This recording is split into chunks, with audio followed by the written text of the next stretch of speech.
Greg leaned against the kitchen counter, swirling a glass of wine with a smug little smile. "You're working late again?"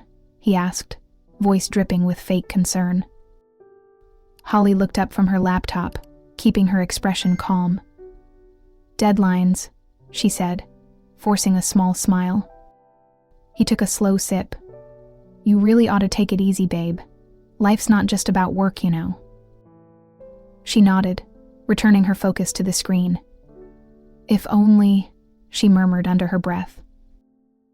Because Greg had no idea.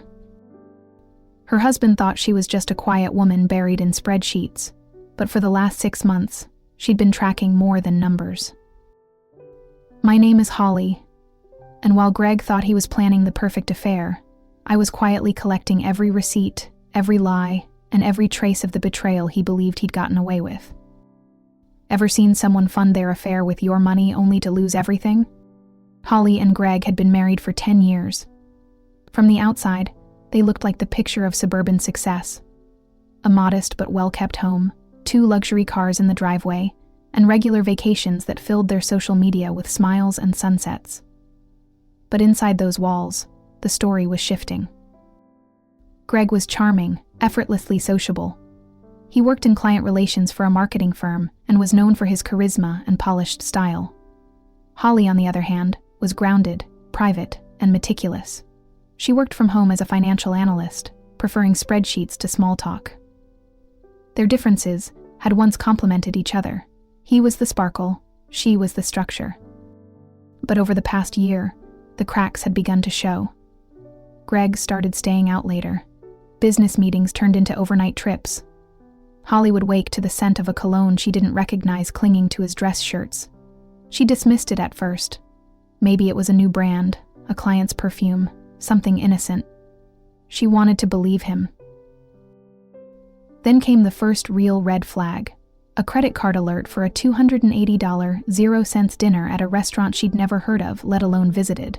The next day, another charge, jewelry, not for her. Greg brushed it off, saying it was a business dinner and a gift for a retiring colleague. The story was so smooth, so confident, that Holly doubted herself for a moment. She told herself she was being paranoid. But the unease never left. A few weeks later, she was sorting mail when she found a receipt tucked between magazines. It was a down payment confirmation for a brand new luxury car. She blinked, reading it twice. It was signed by Greg. The car, a red convertible. She drove a used hybrid, the same one she'd had since college. When she asked him about it that night, Greg didn't miss a beat. "It's a client incentive program," he said with a smirk, swirling his wine. "You know how we like to reward the big fish. It's not for us." He kissed her cheek and changed the subject. Just like that. But Holly's instincts were screaming, and she finally stopped ignoring them. She didn't argue. She didn't accuse. Instead, she quietly shifted into research mode. Every receipt, every transaction, every inconsistency, she logged it. She pulled credit card statements from the past 6 months. She scanned for patterns: restaurants, hotels, spa visits, shopping. She noticed the frequency of charges aligned with Greg's business trips. The more she found, the colder she became. But she never showed it. Greg thought he was getting away with it, thought he was so clever, but he'd forgotten who he was married to. A woman who noticed everything, even the smallest change in a line item. She wasn't ready to confront him yet, not until she had everything she needed. And so, Holly began her quiet campaign. She wasn't just documenting expenses, she was building a case. The man she once trusted with her heart had betrayed her. Now, she was about to show him what a woman betrayed could really do. It didn't take long for the pattern to emerge. Greg's absences became more frequent, more client dinners, more overnight work trips. Holly started keeping a log. Dates, times, the excuses he gave, and what she found on the credit card statement the next day. She wasn't guessing anymore. She was gathering data. He didn't even try to hide it well. A 5-star dinner for 2 on a Wednesday night. A luxury boutique charge the morning after, A hotel booking he said was for a business conference, but she found a room service bill that included 2 breakfasts. Holly's stomach twisted, but her face remained composed. Her strategy was simple. Don't give him a reason to suspect her. Then came the confirmation. Late one evening, as Gregory liked his phone on the kitchen counter and stepped into the garage, a message popped up. Holly didn't need to open it. The preview said it all. Can't wait for the surprise. Love you. She stared at the screen, heart pounding. Melanie. The name that had shown up repeatedly in his expense logs. The dinners, the spa visits, the boutique shopping. It all made sense now. Greg wasn't just having an affair, he was funding an entire relationship with their shared money. And the surprise Melanie mentioned? Holly already knew what it was. The car. He was buying her a car. A red convertible. With their savings. Holly didn't scream. She didn't cry. She didn't confront him. Instead, she picked up her laptop and opened a new spreadsheet. The next morning, she called her bank. I believe there's been unauthorized activity on our joint account, she said calmly. I'd like to initiate a fraud investigation. The representative was helpful and agreed to flag the account. They would open a case. Then she called a private fraud investigator she'd found online, someone who specialized in domestic financial deception. His name was Detective Ruiz. She explained the situation and sent over the documents she'd collected, credit card statements, receipts, screenshots, and now the text. He promised to begin immediately. That afternoon, Holly logged into the car dealership's website and used the contact form to request information about a recent purchase made under Greg's name. She claimed to be verifying financing records as part of a household budget audit. They responded by sending her the invoice, complete with dates, payment method, and Greg's signature. By the end of the week, she had everything she needed. She knew the full timeline of Gregory's betrayal. She knew exactly how much of their savings he'd drained. And most importantly, she knew how to undo it. From that point on, every smile Holly gave Greg was laced with quiet intent. Every dinner she cooked, every kiss on the cheek, every polite question about his meeting, all of it was performance. She didn't need a confrontation. She needed a climax, and it was coming. Because Holly wasn't just documenting Greg's downfall, she was orchestrating it. Piece by piece, and he had no idea what was about to hit him. Holly sat at the dining table, sunlight streaming across her laptop as she reviewed the final pieces of evidence. Every charge, every lie, every lavish gift. She had it all. It was time to act. She called the fraud department at the bank first. Calmly, methodically, she walked the agent through the purchases. The down payment on the luxury convertible, the expensive dinners, the boutique shopping trips, all from their joint account. I did not authorize these transactions, she said firmly. I believe my account has been compromised. The agent confirmed the investigation would begin immediately and placed a freeze on further activity. Next came the dealership. Holly posed as Greg's spouse, inquiring about the car purchase. She already had the invoice and his digital signature, but she needed something more, confirmation that it had been paid for with joint funds. The dealership representative pulled up the transaction and confirmed it had been funded via a transfer from a shared account registered under both of their names. That was the final nail. She filed a formal fraud report with both the dealership and the bank. Within 24 hours, she received confirmation that the dealership had escalated the matter internally. The investigator handling her case, Detective Ruiz, called later that evening. We can move on this quickly, he assured her. If we act fast, the vehicle can be repossessed before it changes hands. Just let me know when. Holly didn't hesitate. I know exactly when. He's planning to present the car to her this weekend, during our anniversary. The irony of it was almost poetic. They set the repossession date. Saturday night. Until then, Holly kept her cover flawless. She laughed at Greg's bad jokes, made his coffee, asked about his day. She listened to him lie without so much as a blink. Inside, her composure was steel. Every interaction was rehearsed. Every smile, calculated. She tucked her satisfaction behind soft tones and well-timed nods. Greg, blissfully unaware, couldn't contain his excitement. He thought he was playing her. He'd whisper on the phone when he thought she wasn't listening, texting Melanie under the table.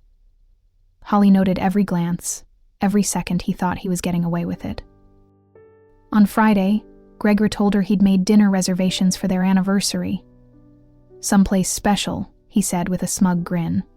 "You'll love it." She nodded, biting back the urge to laugh. He was planning to use the dinner as a decoy, to duck out afterward and deliver the car to Melanie. But Holly already had the repossession scheduled for that exact window. As Greg strutted around making plans, she confirmed details with Detective Ruiz. The team was ready. The paperwork had cleared. The trap was set.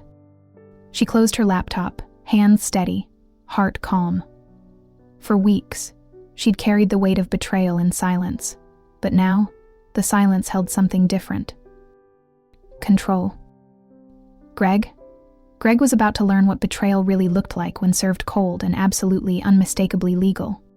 Saturday evening arrived with all the flair Greg could muster. He walked in the door, dressed in a crisp charcoal suit, carrying a bouquet of red roses and a bottle of vintage champagne.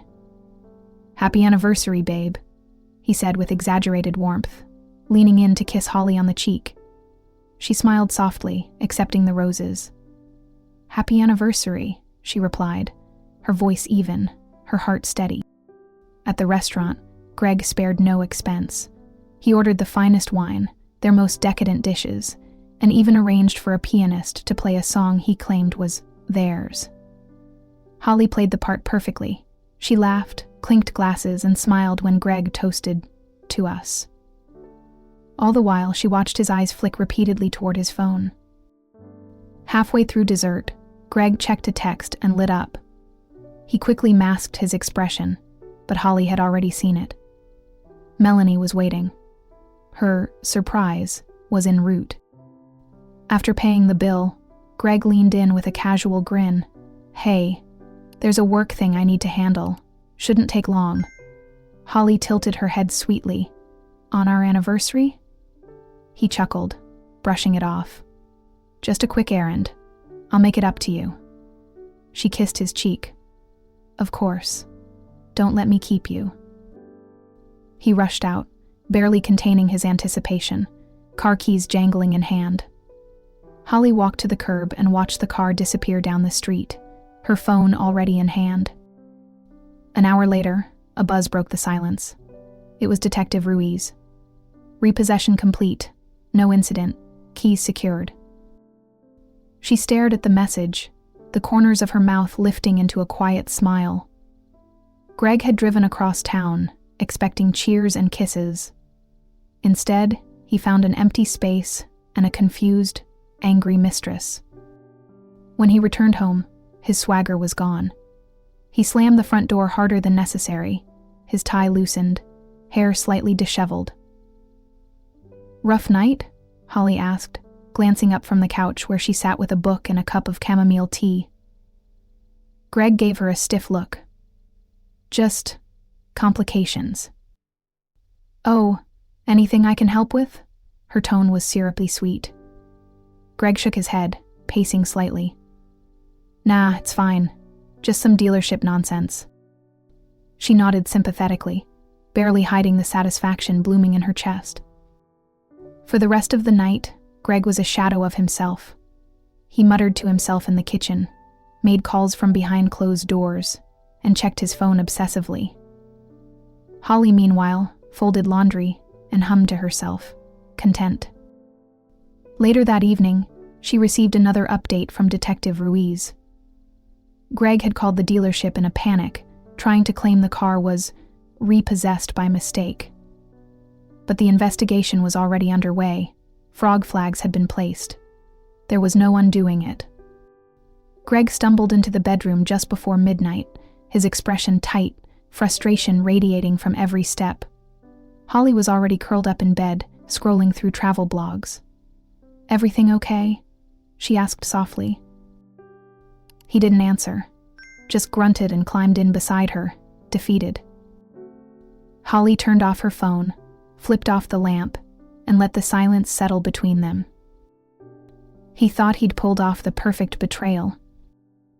But the only surprise that night was his own. The morning after the repossession, Greg was a shell of himself. He paced the kitchen with bloodshot eyes and a furrowed brow, muttering into his phone. "I don't care what it takes, just get the car back." There'd been some mistake. Holly poured herself a fresh cup of coffee, pretending not to listen, as she sipped quietly at the table. "Morning," she offered cheerfully. Greg looked up, startled, then forced a tight smile. Some idiot messed up an order. The cracks had begun to show. Every hour that passed added weight to the strain in his shoulders. Holly received another message from Detective Ruiz. Fraud claim under active review. Investigation progressing quickly. Greg tried calling the dealership repeatedly, each time growing more agitated. "You don't understand," he snapped into the phone one afternoon. "It's not fraud. It was a mistake. Just fix it." He slammed the phone down so hard it slid across the table and hit the wall. Holly glanced up from her laptop, raised an eyebrow, and calmly returned to her spreadsheet. That evening, she noticed Greg snapping at every little thing. He burned the toast. He couldn't find his charger. He tripped over his gym bag and swore violently. But most telling was the way he kept checking his phone, replying to messages with trembling fingers. The following day, Holly heard it. Gregory was in the living room, pacing with his phone pressed tightly to his ear. His voice was hushed but panicked. "Melanie, please. It's being handled. No, it's not what it looks like. I'm fixing it. I told you I would." Silence, then more desperation. "Don't do this. You know I care about you. That car was supposed to be yours. It was a mistake. Just give me more time." Holly leaned quietly against the hallway wall, listening. A wave of vindication washing over her. Melanie was threatening to walk. The fairy tale Greg had scripted for himself was collapsing. After hanging up, Greg stormed past her and up the stairs. Minutes later, Holly heard drawers slamming, closet doors opening and shutting. She followed the sound to the bedroom. Greg was yanking clothes from hangers and throwing them into a duffel bag. "What are you doing?" she asked, arms crossed casually. He didn't turn around. "Packing." "Going somewhere?" she pressed, her voice calm, even amused. "You don't have time for this," he snapped. "I don't have time for this." She waited, watching him struggle to zip the overstuffed bag. "You've been acting strange all week," she said softly. "Is there something I should know?" Greg froze. For a moment it looked like he might come clean. But then he straightened up, grabbed the bag, and said, "It's a work thing, just something I need to deal with." She held his gaze for a beat longer than necessary, then smiled. "Of course, don't let me keep you." Greg rushed out the door without another word. As it slammed behind him, Holly's phone buzzed. It was Detective Ruiz. "Just a heads up, dealership fully corroborated your report. Greg's activity flagged. Investigation is moving quickly." She sank onto the couch, exhaling slowly, the faintest trace of a smile on her lips.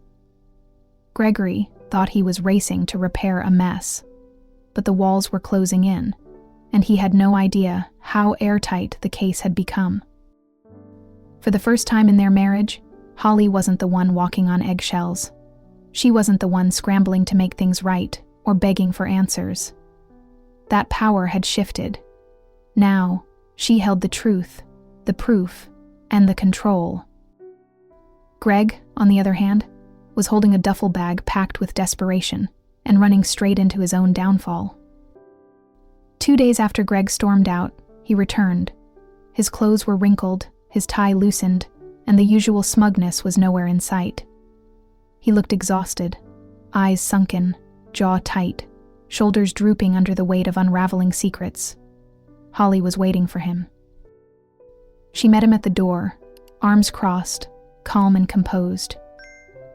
"We need to talk," Gregory mumbled, stepping inside without his usual bravado. "Perfect," Holly replied. She walked to the entryway table and picked up a folder. "I was just about to hand you this." Greg glanced down at the paperwork. Divorce papers. "What, Holly, no. Please, let's just talk." She didn't flinch. "You used our savings to impress another woman. Bought her gifts, a car, lied to me for months. You used me, Greg." He opened his mouth, but Holly cut him off. "I know about Melanie. I know about the dinners, the hotel bills, the payments. And I know about the car, the one that got repossessed while you were trying to play Prince Charming." Greg's face flushed with embarrassment. "It wasn't like that. I didn't mean for it to go that far." She shook her head. "You just didn't think I'd find out." He reached for her hand. "We can fix this, Holly. I'll pay you back. I'll sell the car." "It's not yours to sell," she interrupted. "The dealership has confirmed it. The fraud claim is on file. It's a criminal case now." Greg's mouth opened and closed like he couldn't find the words. And then, quietly, he asked, "What happens now?" Holly placed the papers on the table between them. "You sign, you leave. I keep the house, the savings you haven't drained, and my peace." Greg hesitated, his pride crumbling. Then he nodded slowly. "You've really thought this through." "Every detail," she said, her voice low and resolute. "Just like you thought through how to betray me." That night, Greg packed the last of his things.